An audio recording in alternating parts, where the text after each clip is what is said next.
Hello friends, आज मैं आपको यीशु के जन्म के बारे में बताऊंगी। जो वचन प्रभु ने भविष्यवक्ताओं के द्वारा कहा था वह पूरा हो।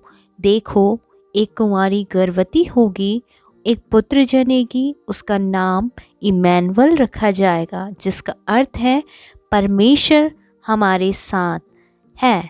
यीशु मसीह का जन्म इस प्रकार से हुआ जब उसकी माता मरियम की मंगनी यूसुफ के साथ हो गई और वो पहले ही वह पवित्र आत्मा की ओर से गर्भवती पाई गई।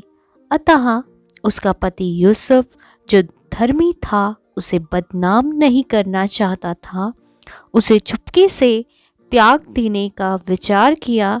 जब वह यह सोच ही में था तो प्रभु का स्वर्गदूत उसे स्वप्न में दिखाई देकर कहने लगा, हे यूसुफ, अपनी पत्नी मरियम को अपने यहाँ ले आने से मत डर, क्योंकि जो उसके गर्भ में है वह पवित्र आत्मा की ओर से है। वह पुत्र जनेगी और तू उसका नाम यीशु रखना। तब यूसुफ नींद से जागकर अपनी पत्नी को अपने यहाँ ले आया और जब बालक का जन्म हुआ उसका नाम यीशु रखा गया। जब बालक का जन्म हुआ, ज्योतिषियों ने बैतलहम के राजा हेरोदेस के पास जाकर पूछा, यहूदियों का राजा जिसका जन्म हुआ है कहाँ है? क्योंकि हमने पूर्व में उसका तारा देखा है और हम उसे प्रणाम करने आए हैं।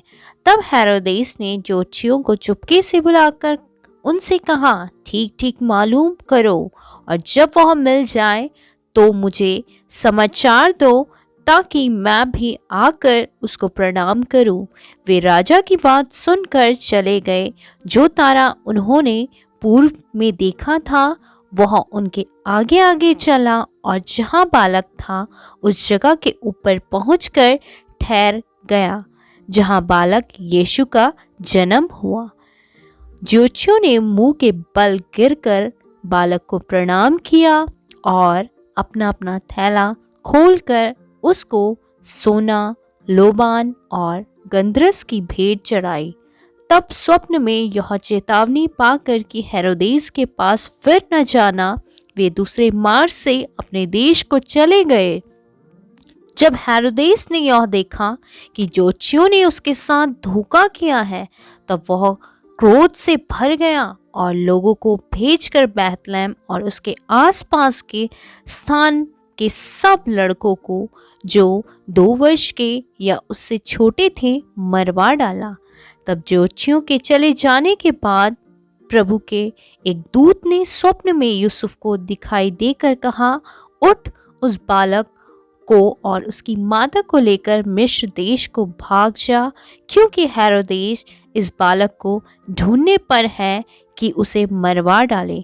तब वह रात को ही उठकर बालक और उसकी माता को लेकर मिस्र को चला गया। फ्रेंड्स, होप करती हूँ आपको ये स्टोरी पसंद आई है। अगर पसंद आई है तो प्लीज़ मेरे चैनल को लाइक, शेयर एंड सब्सक्राइब करें। और इस स्टोरी से मैं आपको यही बताना चाहूँगी कि जैसे यीशु मसीह एक नम्रता के साथ उसने एक चरनी में जन्म लिया, एक गौशाला में जन्म लिया, वैसे हम भी उसके समान नम्र बने